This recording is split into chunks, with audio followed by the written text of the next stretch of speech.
নমস্কার। আজকের video topic হচ্ছে তান্ত্রিকের কাছে হঠাৎ তোমাদের থার্ড পার্টিরা গেল কেন, কেই বা তোমার থার্ড পার্টি কি উদ্দেশ্যেই বা সে গেল তান্ত্রিকের কাছে এবং তাতে কত দূর কি পরিণতি হলো বা তান্ত্রিক কি তার কাজ হাতে নিল, এই সমস্ত নিয়ে আজকের রিডিং। বারবার বলবো, রিডিংটা টাইমলেস, রিডিংটা সমস্ত ধরনের মানুষের জন্য এবং যতটা তোমাদের সঙ্গে ম্যাচ করবে ততটা নেবে, বাকিটা অন্যদের জন্য ছেড়ে দেবে। কার্ড আজকে খুবই লাফালাফি করছে। স্বাভাবিকভাবে বোঝা যাচ্ছে যে যারা আজকে ভিউয়ার্স রয়েছো মনের মধ্যে তোমাদের ভীষণভাবে দোনোমোনা কোনো টেনশন প্রচণ্ডভাবে কাজ করছে। ওকে, তুমি নিজে প্রচণ্ড বুদ্ধি নিয়ে প্রচণ্ড ক্যালকুলেশন করে তুমি কাজ করো। বেশিরভাগ ক্ষেত্রে এখানে ফিমেল এনার্জি পাচ্ছি আমি। তোমরা বেশিরভাগ ক্ষেত্রে ফেমিনাইন এনার্জিতে বিশ্বাসী এবং ফেমিনাইন এনার্জির মতনই কাজ করো এবং ভীষণ ইনটিউশন পাওয়ার তোমাদের ভালো। প্রচুর তোমরা ক্যালকুলেশন করে স্টেপিং করো। নিজেদের কমিউনিকেশন স্কিল অসাধারণ। নিজেদের ঈশ্বরের প্রতি যে বিশ্বাস বা ঈশ্বরের প্রতি যে সমর্পণ সেটাও অসম্ভব ভালো। এক কথায় বলা যায় তুমি একজন হিলার হতে পারো। তুমি একজন এমন পার্সন যার কাছে সংসারের বাকি লোকেরা এসে খুব সাপোর্ট পায়, খুব আনন্দ পায় এবং তুমি ভালোবাসো সমস্ত কর্তব্যকে একা নিজের হাতে নিয়ে করতে এবং সেখানে যতটা ভুল কম হয় সেই ব্যাপারে তুমি ভীষণভাবে গাইডেড থাকো, মানে ঈশ্বর দ্বারা গাইডেড থাকো। ঠিক আছে, সাপোজ তোমার কোনো কিছু হারিয়ে গেল, সেই মোমেন্টেই না তুমি বুঝতে পারো যে তোমার কোনো কিছু সামথিং মিসিং এবং যখনই তোমার মনে ইনটিউশনটা আসে তুমি জিনিসটা খুঁজে দেখো যে ওই জায়গাটা যদি তুমি লিভ করে চলে যেতে তাহলে তুমি ওই জিনিসটা আর পেতে না। তুমি এতটাই তুমি একজন ইনটিউটিভ পার্সন। কাদের সঙ্গে মিলছে প্লিজ একটু জানিও। কিন্তু তার সঙ্গে তোমার আরেকটা নেচারও রয়েছে যে তুমি খুব তাড়াহুড়ো করো, যে কোনো কাজের ক্ষেত্রে খুব তাড়াহুড়ো করো। তাই বলে এমন নয় যে অর্ধ সমাপ্ত কাজ রেখে দাও, তাড়াহুড়ো করে কাজ কমপ্লিট করো না, কোনোভাবে ছেঁড়াবেড়া করে কাজ করে দাও না, এরকম নয়। কিন্তু তুমি তাড়াহুড়ো করতে গিয়ে পাশের যে ব্যক্তিগুলো তোমার ক্ষতির জন্য বসে আছে তুমি তাদের দিকে কোনো মোশন, মানে তাদের দিকে কোনো লক্ষ্যই দাও না।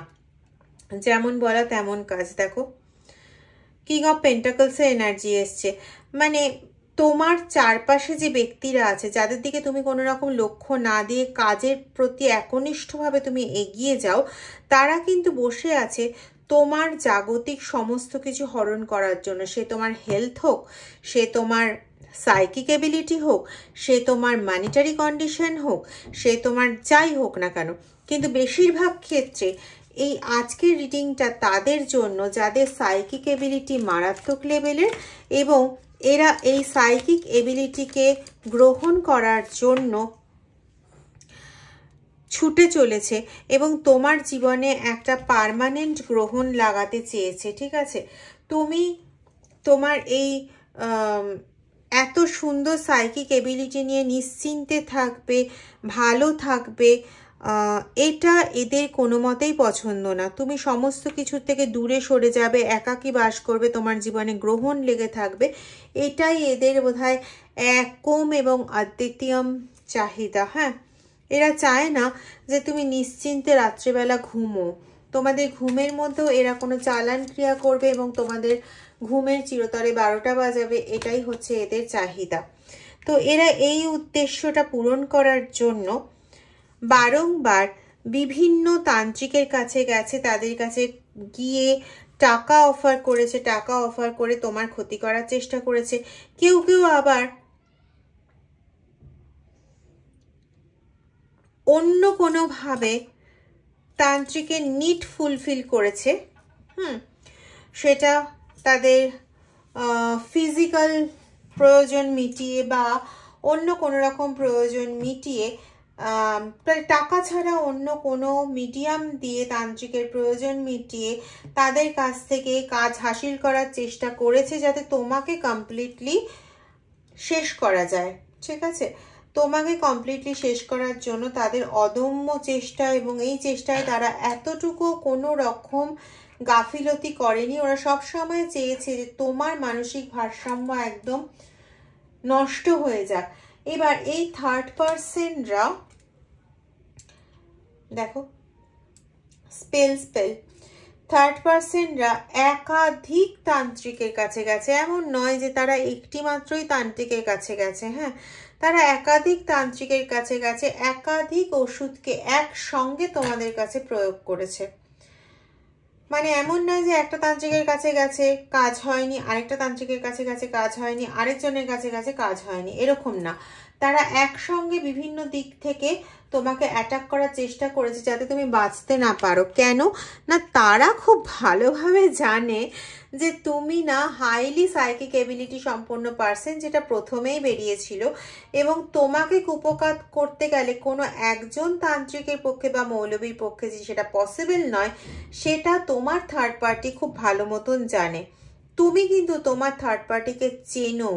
তোমার থার্ড পার্টি একটা সময় তোমাদেরই খুব ঘনিষ্ঠ, খুব ক্লোজ ওয়েতে তোমাদের সঙ্গে মেলামেশা করতো।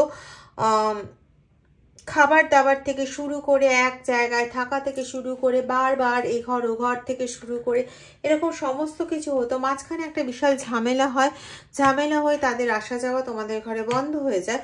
কিন্তু এখন বর্তমানে আবার কোনো না কোনো ছুতোতে তারা 2 মিনিট 5 মিনিটের জন্য হলেও তোমার সঙ্গে কথা বলার চেষ্টা করছে, তোমার সঙ্গে যাতায়াত কমিউনিকেশন শুরু করার একটা চেষ্টায় আছে। কিন্তু আমি বলবো ভাই, চেষ্টা করো যাতে আবার সাপকে নিজের গর্তে না ঢোকাতে হয়, এই চেষ্টাটা একটু রাখো।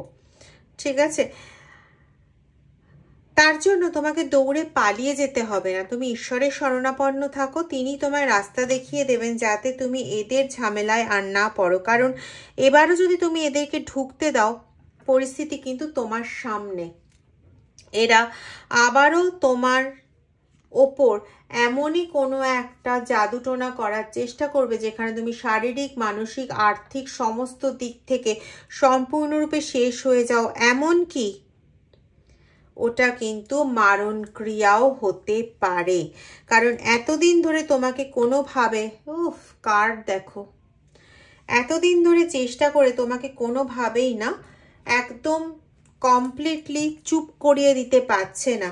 তাই এখন ওই যে বললাম না, এক নয় একাধিক জনকে কাজে লাগিয়েছে যাতে একসঙ্গে সব দিক থেকে টার্গেট হয়, যাতে তোমার উপর বানের পর বান ছুলতে পারে।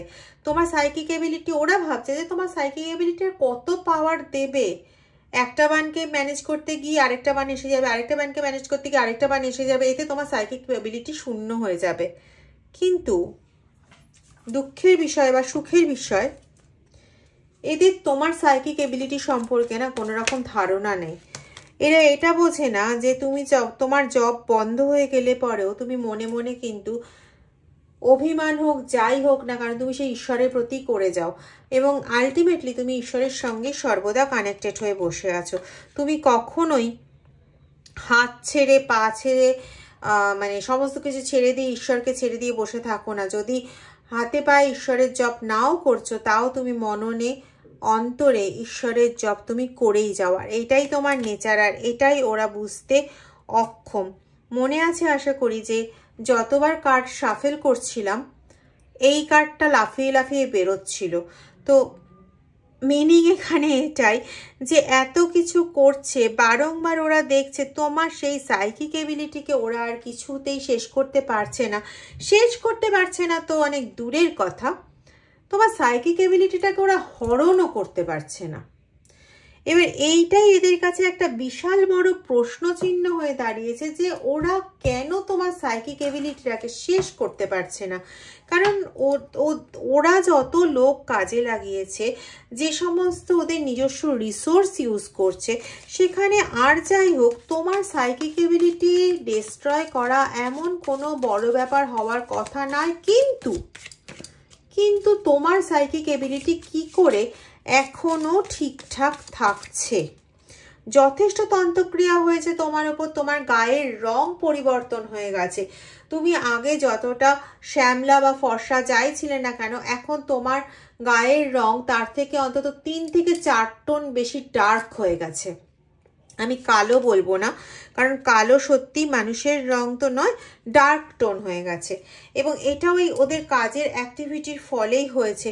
তুমি এখন একটু কাজ করতে গেলে প্রচণ্ড উইক বোধ করো, পায়ের নিচে একটা অদ্ভুত রকমের মোটা মোটা ভাব অনুভব হয়, যেটা বুঝতে পারো তুমি যে আমি না পা চলতে গিয়ে ঠিকমতো ব্যালেন্স পাচ্ছি না।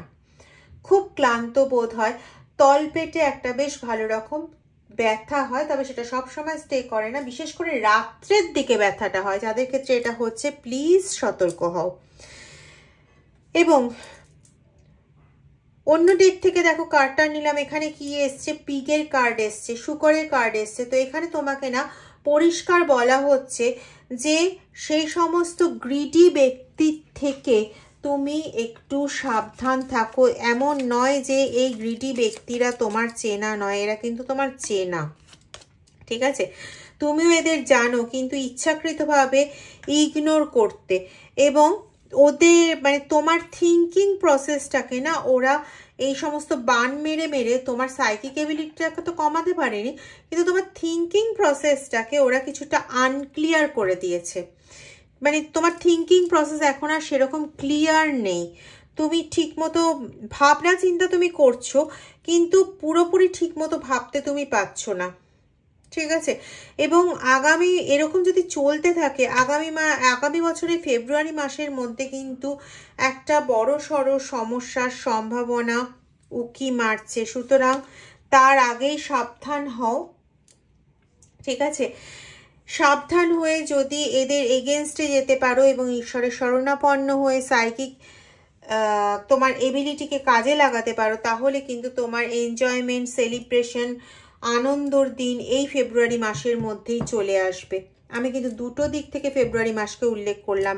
এক, এই রকমভাবে একটা ডিজাস্টার কন্ডিশন, কন্টিনিউ ইলিউশনের মধ্যে থাকা, নিজের থিঙ্কিং প্রসেস ক্লিয়ার না হওয়া, ভুল ব্যক্তিকে আবার করে জেনে শুনে বিশ্বাস করার চেষ্টা করা, এই সমস্ত করলে পরে ফেব্রুয়ারি মাসের মধ্যে পতন কিন্তু অনিবার্য। কিন্তু তুমি যদি এইটাই বাদ দিয়ে তুমি যদি ঠিকঠাক লোককে চিনে তার থেকে সাইড কেটে তুমি যদি তোমার থিঙ্কিং প্রসেসকে ক্লিয়ার করে তোমার হিলিং এবিলিটিকে আরও বাড়িয়ে তুলতে পারো, তাহলে কিন্তু এই ফেব্রুয়ারি মাসের মধ্যেই তোমার জীবনে এমন কিছু ট্রান্সফরমেশন, এমন কিছু ঘটনা ঘটবে যেটা কিন্তু তোমার জীবনে একটা বড় সড়ো সেলিব্রেশন নিয়ে আসবে, ঠিক আছে? এবং তোমার নিজের যে রাগ এই সমস্ত শত্রুদের ওপর, এটা একটা বলতে পারো ঈশ্বরের তরফ থেকে নির্দেশ। পিতৃপক্ষে অবশ্যই এটা করা উচিত, পিতৃপক্ষ বা মাতৃপক্ষ যাই বলো না কেন, এই সময় এটা দেবীপক্ষর সময়, এটা তো অবশ্যই করা উচিত। সেটা হচ্ছে যাদের প্রতি রাগ আছে, যাদের আমি জানি বিরক্তিকর লোক, যাদের আমি জানি আমার ক্ষতি ছাড়া ভালো কখনো করে না, তাদের জন্য আমি কোনো রকম অ্যাঙ্গার আনবো না, কোনো রকম রাগ আনবো না, ঠিক আছে? সেটা আমার জীবনে কিন্তু দুঃখই ডেকে আনবে, আমার জীবনে কিন্তু ফ্রুটফুল জায়গা ডেকে আনবে না। এবং আগামী ডিসেম্বরের মধ্যে এই তাদের প্রতি রাগ, ক্ষোভ যাই আছে না কেন, সেগুলো তোমাকে কমপ্লিটলি দূর করতেই হবে। এবার দেখব যে তান্ত্রিকের অ্যাক্টিভিটি কেন, কিসের জন্য। পরিষ্কার বোঝা যাচ্ছে তান্ত্রিক কিসের জন্য কাজ করছে। টাকা নিচ্ছে, টাকা নিয়ে সে কাজ করছে। এই টাকাটা এমন নয় যে শুধুমাত্র ওই 100 টাকা, 200 টাকা, 500 টাকা, 1000 টাকা, 1 লাখ টাকা, এটা নয়। তার কাছে সম্পত্তি, এটাই মানে রাখে। কিছু কিছু জন হয়তো সম্পত্তির কিছু অংশ বা অন্য কোনো কিছু in the form of wealth, in the form of সম্পত্তি সে কালেক্ট করছে এবং তার বিনিময়ে সে কাজ করছে। এবং সে এটা করছে একটাই মাত্র কারণে যে সে জানে যে সে যদি এই টাকাগুলো হাতাতে পারে তাহলে তার মানে তান্ত্রিকের জীবনটা অনেক ভালো হয়ে যাবে, সে আগামী দিনগুলো ভালোভাবে কাটাতে পারবে। এবং তার ধারণা যদি আমি এইভাবে টাকা হাতাতে পারি তাহলে আগামী বছর মোটামুটি এপ্রিল মাসের মধ্যে আমাকে কে দেখে আর রাজাকে কে দেখে, মানে আমি এতটাই টাকা পয়সা করে নিতে পারবো বা এতটাই আমি সম্পত্তির মালিক হতে পারবো যে আমি এরপরে যদি কাজ নাও করি তাতেও আমার খাওয়া পড়ার অভাব হবে না সারা জীবনে। ঠিক আছে, সে এতটাই টাকা হাতাচ্ছে তোমার থার্ড পার্টির থেকে। এবার তোমার থার্ড পার্টি কেন করছে? তোমার থার্ড পার্টি এই কাজগুলো করছে তোমার উপর মারাত্মক রাগে। দ্বিতীয়, তোমার এই সাইকিক এবিলিটি তার একদম পছন্দ না, সে জানে তোমার এই সাইকিক এবিলিটি থাকলে পরে সে নোহোয়ার হয়ে যাবে। তৃতীয়, তোমার সম্পত্তির প্রতি তার অশেষ লোভ আছে। সে জানে আমি এখন তান্ত্রিককে 1 লাখ টাকা দিচ্ছি, আমি তার পরিবর্তে তোমার কাছ থেকে সে তার পরিবর্তে মোটামুটি 3 কোটি থেকে 4 কোটি টাকা পেতে পারবে। তো 4 কোটি টাকা পাবে আর সেই জায়গায় তান্ত্রিককে যদি 1 লাখ 2 লাখ টাকা দেয় কি যাচ্ছে আসছে। তো তোমার টাকার প্রতি তার একটা যথেষ্ট পরিমাণে লোভ রয়েছে। এবং এই থার্ড পার্টি কি করে, তোমার সমস্ত সিক্রেট নিয়ে গিয়ে সে আরো বিভিন্ন লোকের মাঝে ছড়িয়ে দেয় এবং সেই লোকেরাও না তোমার প্রতি জেলাসিতে ফেটে পড়ে। মানে ধরো পাড়ার দুটো লোক তোমার সম্পর্কে ভীষণভাবে ইনকুইজিটিভ, তোমার সম্পর্কে দুটো বাজে কথা তারা এমনি ওই যেরকম পিএনপিসি করে সেরকমের মাধ্যমে বলে। তুমি খুব স্ট্রেট ফরওয়ার্ড পারসন, তুমি কারোর সাথে পাশে থাকো না, সেটাই অনেকের কাছে মনে হয় যে তুমি খুব অহংকারী পারসন। ঠিক আছে, তো তোমার এই যে জার্নিটাকে অনেকে অনেক রকমভাবে ব্যাখ্যা করে। তো সেখানে তোমার থার্ড পার্টি গিয়ে যখন তোমার কিছু সিক্রেট শেয়ার করে যে তোমার এত টাকা আছে, এত সম্পত্তি আছে, তখন ওরা বলে ও ওই জন্যেই দেমাকে মাটিতে পা পড়ে না, ওই জন্যেই এত এরকম করে চলে, আমাদের দেখলে পছেও না, কথাও বলে না। তো এরকম বিভিন্ন রকমের কথাবার্তা হয়ে থাকে। তো থার্ড পার্টির উদ্দেশ্য হচ্ছে তোমাদেরকে শেষ করা, তোমাদের সম্পত্তি হরণ করা। তান্ত্রিকের উদ্দেশ্য হচ্ছে তোমার থার্ড পার্টির থেকে টাকা পয়সা কেড়ে নিয়ে ওর নিজের আখের গোছানো। আর তোমার থার্ড পার্টি কিন্তু একটি তান্ত্রিককে লাগায়নি, অনেকগুলো একসঙ্গে লাগিয়েছে যাতে মাল্টিপল দিক থেকে আক্রমণ হলে পরে তোমার সাইকিক এবিলিটি শেষ হয়ে যাবে বলে এই মূর্খ থার্ড পার্টি মনে করে থাকে। ঠিক আছে, তো এই ছিল আজকের রিডিং। আজকে যিনি সুপার থ্যাঙ্কসের মাধ্যমে চ্যানেলে ডোনেট করেছেন তাদের নামগুলো আমার লেখা হয়নি, তো আজকে আমি রিডিংয়ে তাদের গাইডেন্সটা দিতে পারলাম না। আমি অবশ্যই আগামী কয়েকদিনের মধ্যে একটা আলাদাই রিল আপলোড করে আপনাদের জন্য গাইডেন্স শেয়ার করে দেব। Thank you.